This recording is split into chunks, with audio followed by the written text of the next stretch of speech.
to the future and protecting our future. And if you'll stay with me, we're joined also from rugby in England by Tim Wilson, who's a political commentator. Tim, thank you for joining us today. It's very nice to be here. Thank you for having me. Speaking between the G20 meeting and the COP26 climate change summit, both of these have an interest in climate change, of course, and both of them, I think, will probably also be looking at the situation with the pandemic. What is your take, first of all, on the outcomes that we know of from the G20 summit? Well, the G20, the exciting thing for me is to see President Biden and President Erdogan talking, but also this group statement about taxing big companies. I think the G20 is about cohesion, and if there is a sense of cohesion with the big players in the world, then this augurs well for COP26. It's about talking, and talking is good, as Churchill said. You know, more jaw is what we need, and less war. Absolutely.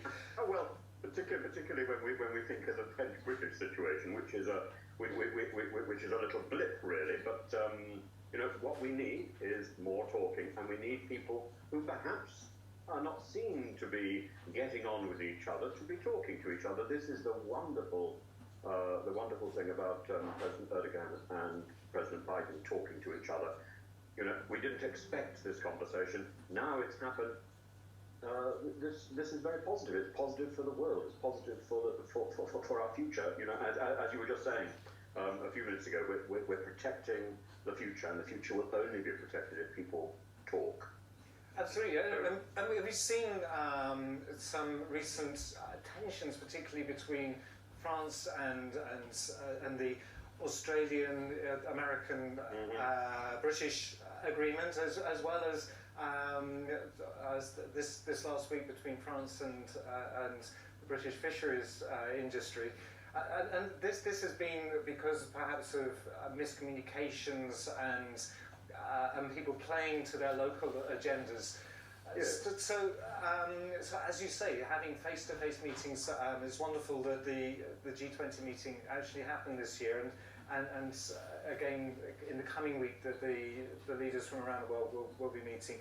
Face-to-face diplomacy is so important. So as you brought up the meeting today between Presidents Biden and Erdogan. What do you expect to come out of this meeting? Well, I'm not as optimistic as I sound. I don't expect very much in practice to come out of this meeting.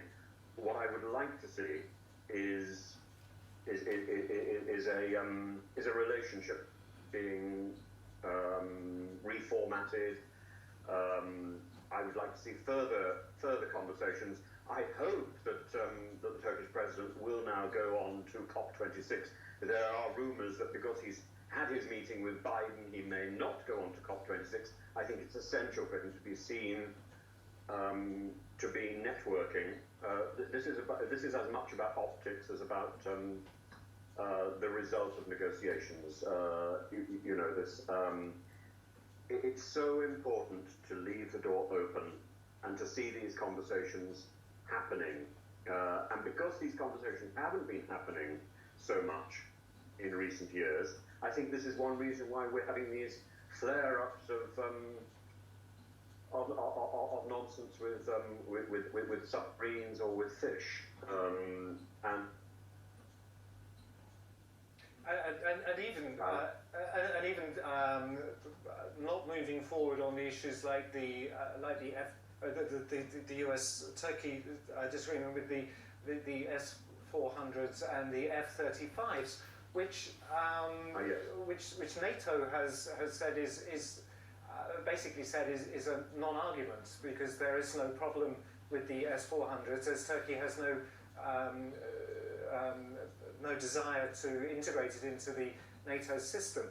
So it seems as though it is the diplomatic discussions that are so essential to get over this bump in the road. Yes, diplomacy has taken a slide towards being tough, and this is always regrettable. I think diplomacy is simply about talking and about keeping these doors open. Politics, if you go back to the meaning of this word, politics is simply about achieving your ends, no matter who you're talking to, no matter what you're trying to do. It's about being obeyed, it's about being civilized, it's about living together. So if you're not talking, politics, diplomacy, none of that works. And as for the F-35 fighter jets and the money, I think it's $1.4 billion That's right, yes. paid by Turkey and hasn't been paid back.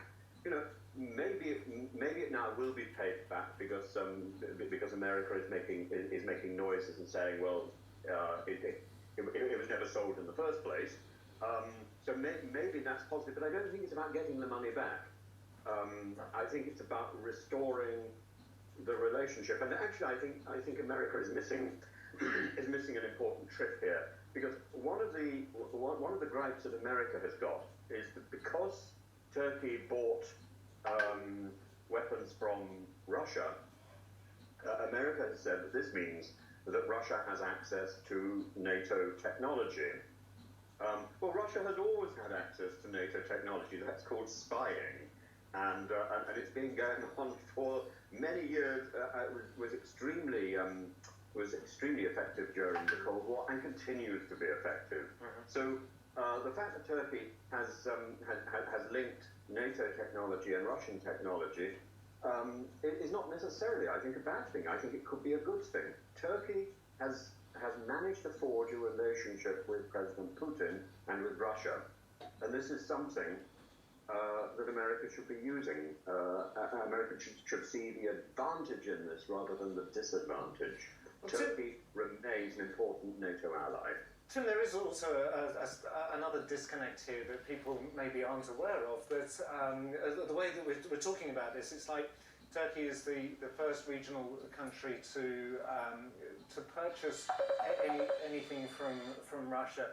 Whereas if we look at the S-300s, the previous incarnation of this missile defense system, there are several countries, including Greece and others, that have technology from Russia. So,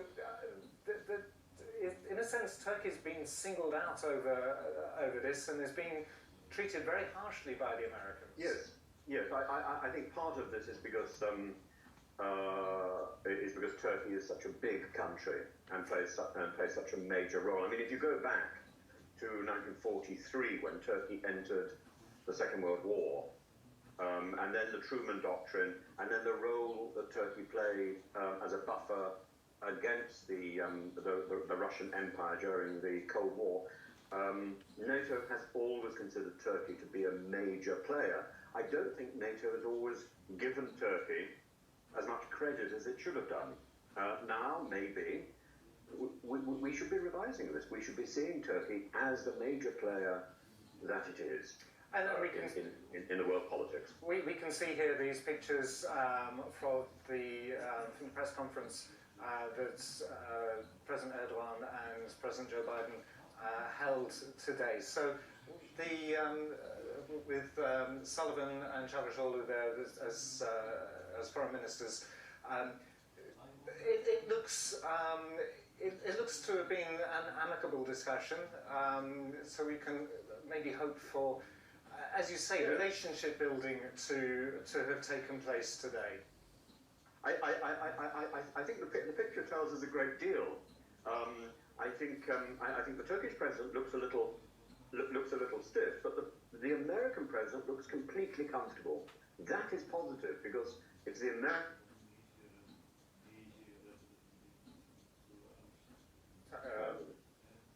I think you lost me there. No, and I think you're back. I'm so pleased. I'm so sorry about the. No problem. So you say that Joe Biden is looking relaxed, which is a positive. It's a positive sign. So positive. Yes, because you know, what we feared, certainly here, is that Mr. Biden would be quite confrontational, would be quite hostile to this meeting. He looks very positive, and as I say, I don't think we should expect too much from this meeting. What we should expect is that doors are opened, and if President Erdogan goes to COP26, which I hope he will, maybe there will be a follow-up meeting, and maybe there will be other meetings with other other heads of state, and it's. And so these are of course meetings that